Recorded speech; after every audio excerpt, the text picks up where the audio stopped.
itu Nabi yang di Hijaz, yang di Madinah, elus kepala anak bayi, subur. Ini ada anak kami, rambutnya sudah subur, coba elus, siapa tahu bisa lebih subur. Tiba-tiba waktu Musailam al-Kadzdzab mengelus rambutnya bayi itu, gugur rambutnya. Dan bayi itu gundul sampai dia tua, keturunannya semuanya gundul.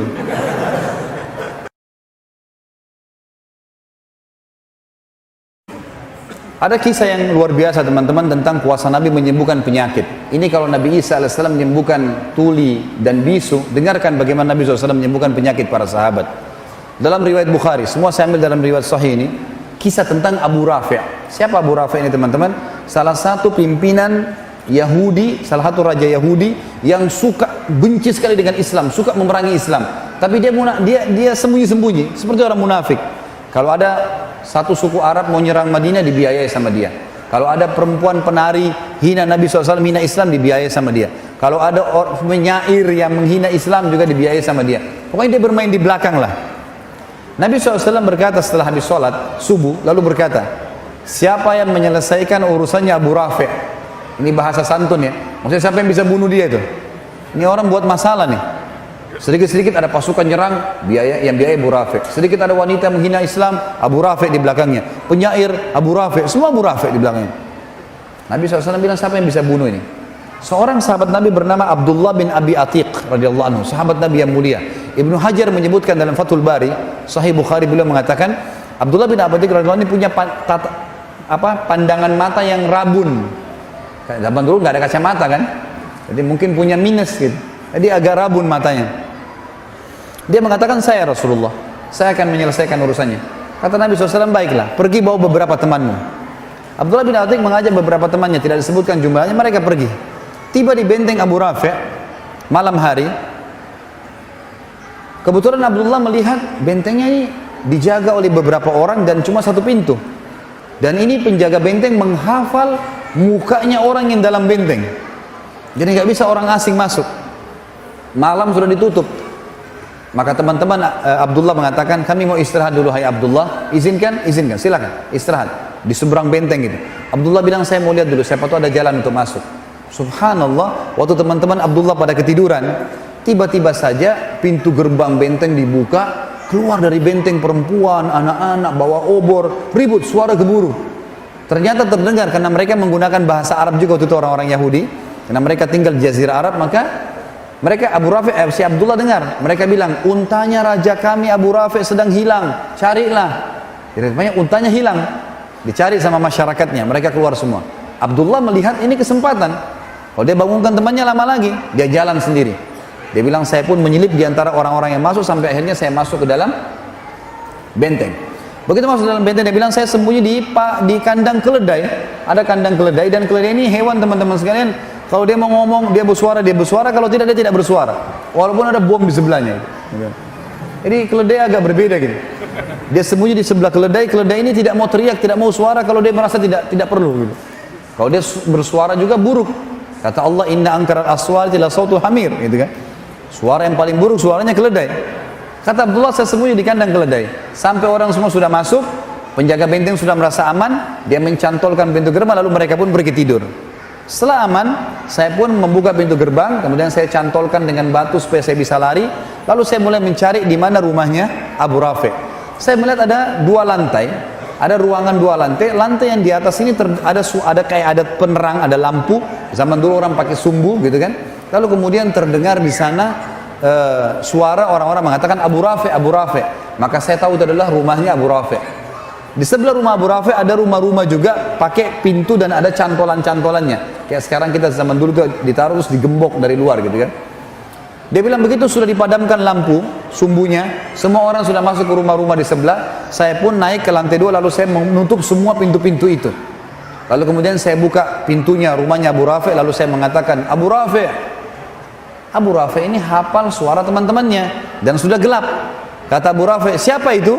Abdullah bilang, begitu saya dengar suara mengatakan dari satu arah, siapa itu? Saya ke sana, saya tebaskan pedang saya, kemudian saya lari keluar. Karena matanya agak gelap dan gelap juga ruangan. Saya ingin melihat cahaya langit yang masih ada di malam hari gitu kan. Ternyata waktu saya tiba di pintu rumah Abu Rafi' belum mati. Dia berteriak kesakitan gitu kan. Maka saya pun mengatakan mengubah suara saya lagi. Lalu saya mengatakan, ada apa wahai Abu Rafi'? Abu Rafi' bilang, ada orang yang berusaha bunuh saya. Kata Abdullah, begitu saya dengar suara di arah suaranya dia, saya mengejar lalu saya tebas lagi dengan pedang. Kembali lagi ke pintu, ternyata Abu Rafi' belum mati. Kata Abdullah, saya mengubah suara saya ketiga kalinya. Ada apa wahai Abu Rafi'? Dengan suara yang berbeda, gitu kan? Baru Abu Rafi' dengan dalam kesadikan, ada orang mau bunuh saya. Kata Abdullah, saya pun mendatanginya, lalu saya pastikan pedang saya tancapkan ke dadanya sampai tulang belakangnya bunyi. Ya.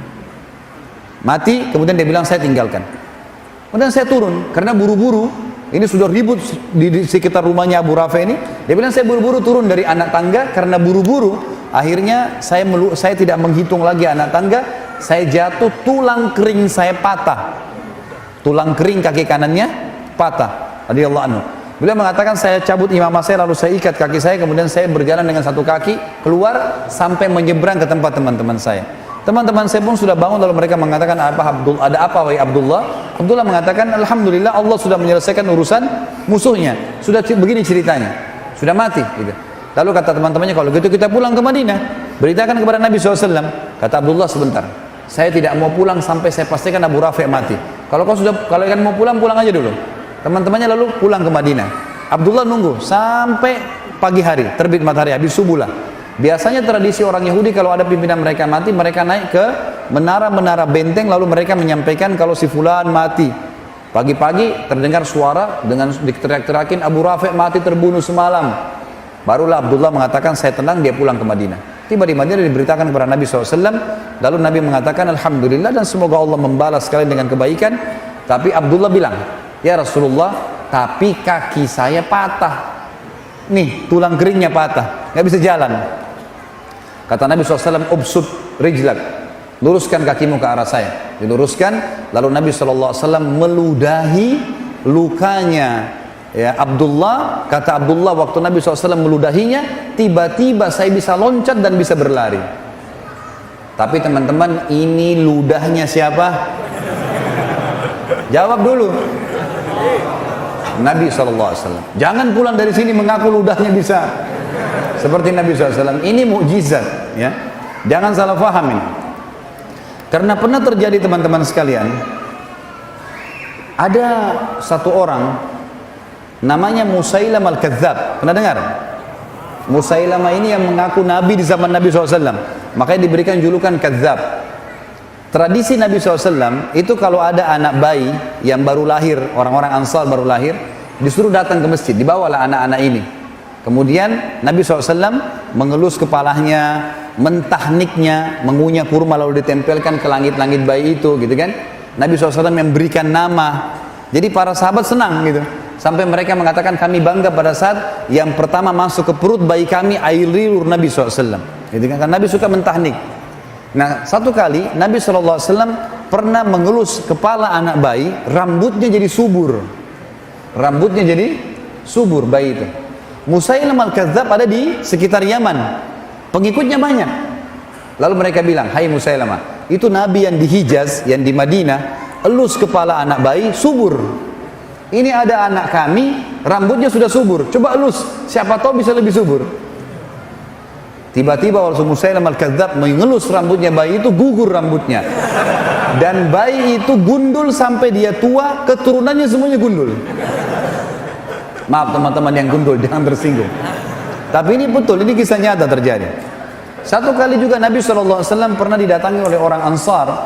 Lalu kemudian dia berkata, ya Rasulullah, kami sudah gali sumur, sudah setengah mati, dalam digali, airnya tetap asin. Coba lihat ya Rasulullah. Nabi SAW datang. Lalu Nabi SAW berdoa kepada Allah, lalu meludah ke sumur itu. Meludah. Setelah itu airnya asin berubah jadi tawar. Rupanya pengikut Musailamah di Yaman dengar juga tuh. Hai Musailamah, itu Nabi yang di Hijaz tuh meludah ke sumur, asin jadi tawar. Ini ada sumur kami sudah tawar, coba kau ludah. Musailamah datang, lalu dia mantra-mantrain, dia ucap-ucapin macam-macam mantranya dia, kemudian dia meludah, berubah. Dalam hadis Bukhari dikatakan air sumur itu yang tadinya tawar menjadi lebih busuk daripada bau bangkai. Jadi jangan coba-coba. Nah, ini mukjizat Nabi SAW. Riwayat Bukhari yang lain tentang pengobatan Nabi SAW adalah masalah matanya Abu Qatadah radhiyallahu anhu. Abu Qatadah sahabat Nabi yang sangat tampan, gagah. Dalam peperangan teman-teman ada anak panah lepas dari arah musuh, kena matanya, bola mata kanannya kena. Karena kerasnya kena itu dan beratnya anak panah sampai membuat mata Abu Qatadah jatuh. Dalam hadis Bukhari dikatakan ini, matanya itu gelantung. Waktu sahabat-sahabat lihat, para sahabat mengatakan, wahai Abu Qatadah, kami potong aja matamu. Nggak ada solusi lain. Di zaman sekarang saja kedokteran canggih, bagaimana caranya mau dijahit nih? Sudah keluar bola matanya. Kata dia, sebentar. Coba bawa saya ke Rasulullah sallallahu alaihi wasallam. Bawa saya ke sana. Pergilah ke sana. Subhanallah, dari jauh Nabi begitu lihat Abu Qatadah, Nabi senyum. Dan ini kecerdasan Abu Qatadah. Kita lihat nanti dalam banyak kisah teman-teman, sahabat-sahabat yang cerdas waktu Nabi masih hidup, mereka langsung datang ke Nabi minta solusi. Maka mau solusi Nabi mukjizat, gitu kan? Datanglah ke sana, Nabi SAW senyum. Sahabat heran, Abu Qatadah matanya berdarah-darah, Nabi senyum. Langsung Nabi mengatakan, wahai Abu Qatadah, kalau kau mau, Nabi sudah tahu maksudnya apa. Kalau kau mau saya doakan kepada Allah matamu sembuh, bisa, matamu sembuh, tapi tidak ada jaminan surga.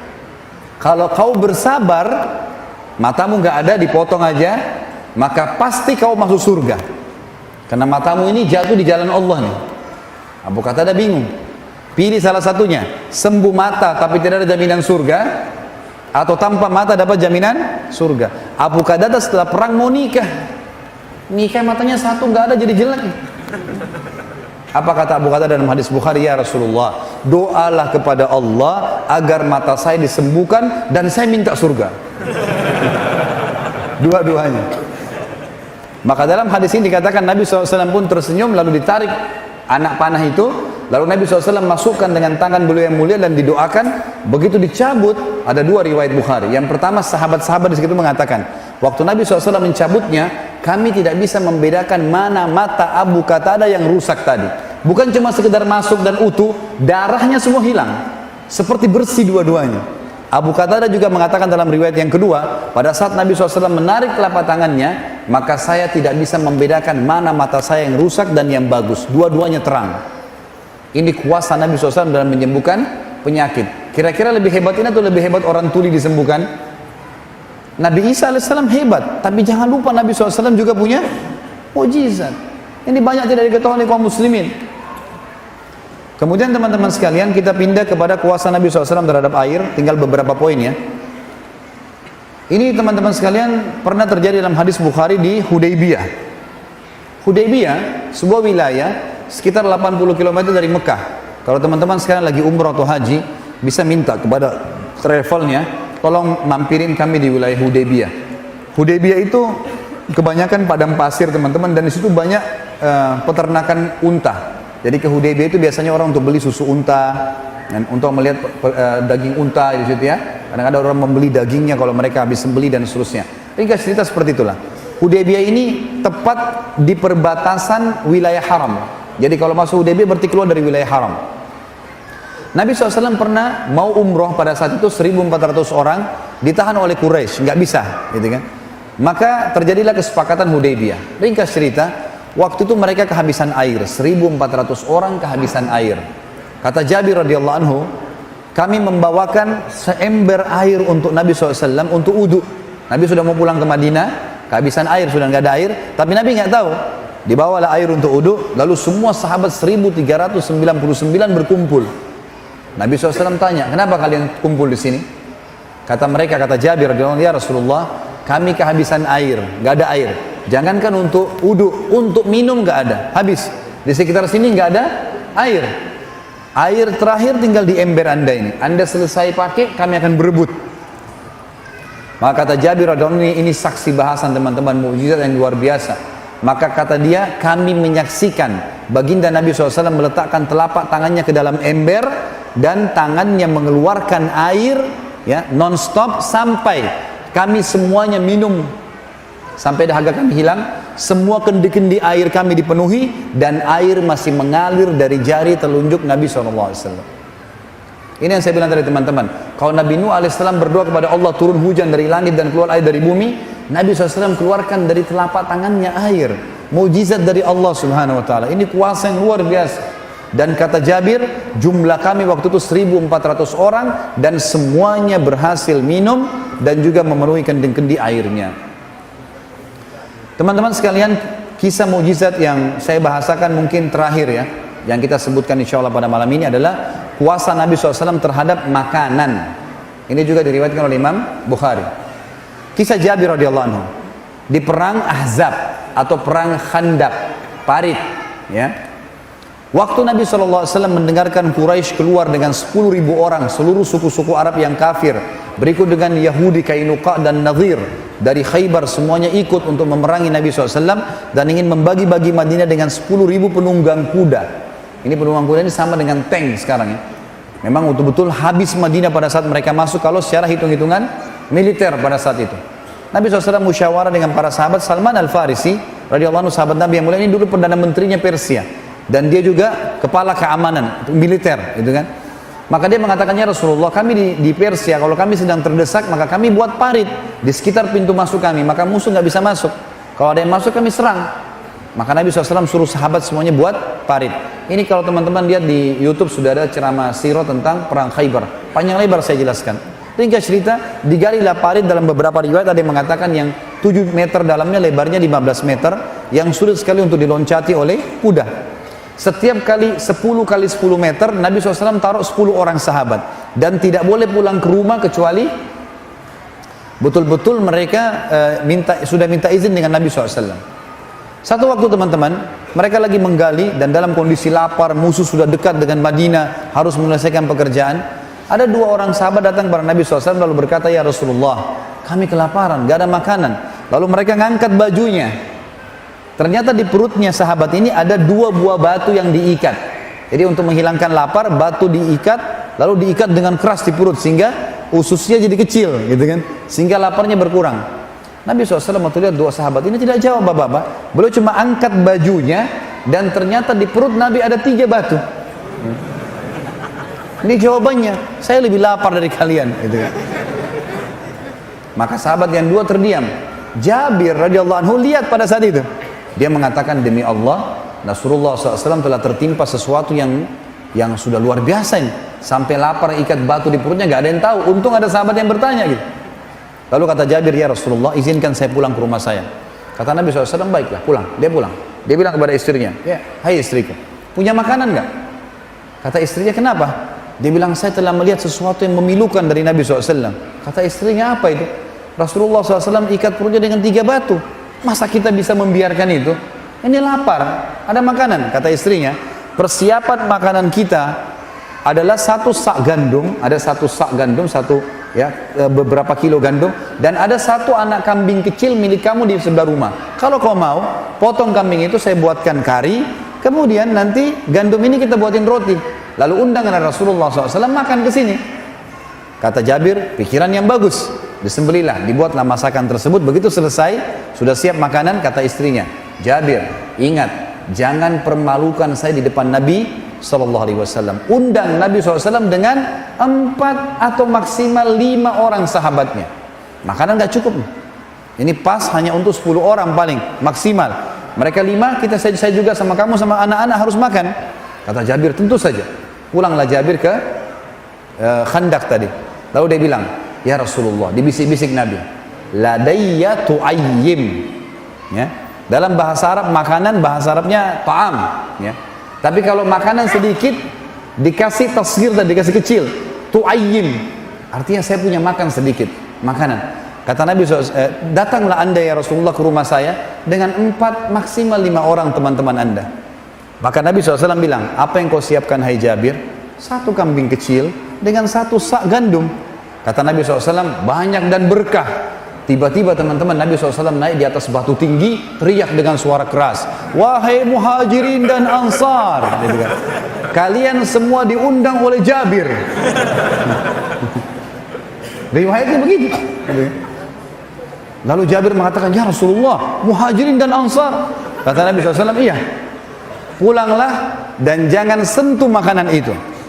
Coba teman-teman kalau antum di posisi Jabir nih. 1.500, 400 orang waktu itu di Khandaq. Semuanya lapar. Dan pada saat itu disebutkan dalam riwayat Bukhari 3 hari belum makan. Tidak ada makanan. Maka Jabir pontang-panting lari ke rumahnya. Teriak depan rumah, wahai istriku, kita sudah dipermalukan. Gitu. Begitu riwayatnya. Lalu kata istrinya, kenapa? Rasulullah SAW undang muhajirin dan ansar. Kata istrinya, kan saya sudah bilang jangan permalukan. Bukan perilaku saya, Nabi yang bilang. Maka istrinya cerdas nih. Ini subhanallah, iman kalau dalam hati ada, lain jawabannya. Maka dia mengatakan, sebentar, ada pesannya nggak Rasulullah SAW? Kata Jabir, ada. Jangan sentuh makanan, jangan sentuh sampai beliau datang. Tunggu, gitu ya. Baik, datanglah Nabi SAW dengan 1.400 orang. 1.400 orang datang. Rame, rumahnya Jabir 4 kali 3. Rumahnya kecil, disebutkan itu 4 kali 3, 4 kali 4. Rumah orang dulu kalau 5 kali 5 itu sudah luar biasa gitu. Maka Nabi SAW masuk, tanya, mana Jabir makananmu? Ini. Lalu Nabi SAW lihat istri Jabir, ditanya, apa yang kau siapin? Gandum ya Rasulullah. Panggil Khabbaza. Khabbaza ini istilah dalam bahasa Arab teman-teman, bagi perempuan pembuat roti, dipanggil kalau mau buat 1.000 roti, 2.000 roti gitu. Panggil Khabbaza, sebanyak yang kau mampu panggil dari wanita Ansar. Kata istrinya Jabir, ya Rasulullah, 1 sak gandum saya bisa buat. Kata Nabi, panggil Khabbaza. Panggil Khabbaza. Datang puluhan wanita pembuat roti, gitu kan. Lalu kata Nabi SAW, hai Jabir, saya akan sendokkan karinya di wadah, istrimu akan mengambil suilan gandum, taruh di piring, panggil mereka 10 orang.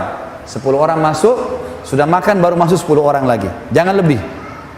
Kata Jabir, kami pun melakukan, taruh wadah, panggil 10 orang, kemudian Nabi SAW, istrinya Jabir sobek rotinya, taruh, Nabi SAW sendokin kari, gitu kan. Makanlah 10 orang ini. Dan dalam sebagian ulama hadis mengatakan orang-orang yang makan ini tidak dibatasi oleh Nabi SAW. 3 hari lapar, mereka makan untuk menghilangkan lapar yang 3 hari, dan lapar-lapar yang akan datang. Dan ini bayangin bagaimana makannya gitu, ya.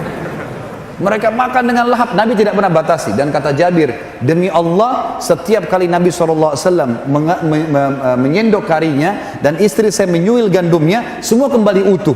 Sampai 1.400 orang makan semua. Semuanya makan. Dan demi Allah, kari kami dan gandum kami tidak berkurang sedikit pun. Sampai mereka semua pulang, maka Nabi SAW berkata, wahai Jabir, masih diperintahkan, bagi-bagikan makanan ini kepada seluruh penduduk Madinah yang belum makan, karena manusia sedang ditimpa kelaparan. Sampai kata Jabir, kami bagikan kepada seluruh masyarakat Madinah, itu pun masih utuh. Nanti setelah mereka makan semua, pada saat sisa saya sama istri saya baru berkurang pada saat kami sendok. Dan ini kuasa Nabi SAW terhadap makanan. Dan banyak contoh-contoh yang lain teman-teman sekalian.